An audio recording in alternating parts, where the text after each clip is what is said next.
আসসালামু আলাইকুম everyone. I hope সবাই অনেক ভালো আছেন। আজকে নিয়ে আসলাম দারুণ মজার আম ৩ রকমের সবজি দিয়ে মলা মাছের একটি রেসিপি। তো সবজিগুলো কি এড করব, তো সেগুলো চলুন দেখিয়ে নিই।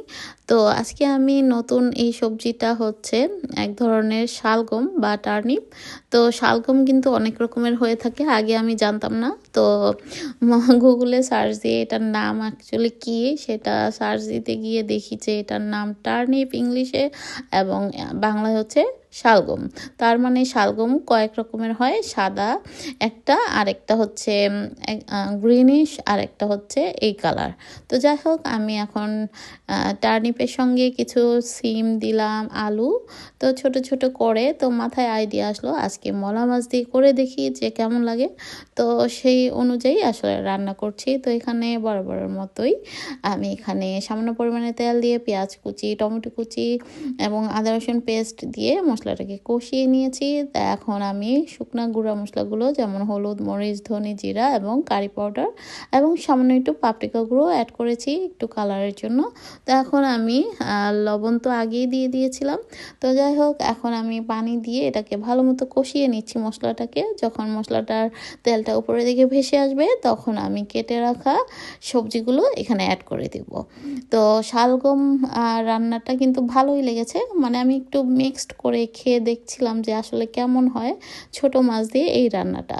তো ভালোই লেগেছে আমার কাছে, খুবই সুস্বাদু লেগেছে, মানে খারাপ লাগেনি। আর এভাবে অনেক সময় দেখবেন শীতকালে বিভিন্ন ধরনের সবজি উঠে বাংলাদেশে, আর আমাদের এখানে তো বিভিন্ন দেশ থেকে আসে, যার জন্য আসলে মাঝে মাঝে অল্প কিছু থেকে যায় বাসায়। তো সেগুলো দিয়ে চেষ্টা করি যে মিক্সড করে কিছু করা যায় কিনা, নতুন কিছু আইডিয়া। তো যাই হোক, সেই অনুযায়ী আসলে রান্না করা। তো সবসময় তো হয়তো দেখেন যে কোনো সবজি দিয়ে আমি যে কোনো মানে এক টাইপেরই রান্না করি, যেমন অন্য কোনো সবজি মিক্সড করি না। তো আজকে মনে হলো যে একটু মিক্সড করে খেয়ে দেখি। তো যাই হোক, আমি মলা মাছগুলো অ্যাড করে দিলাম, আর সবজিটাকে অবশ্যই একটু পানি দিয়ে কষিয়ে নিয়েছিলাম।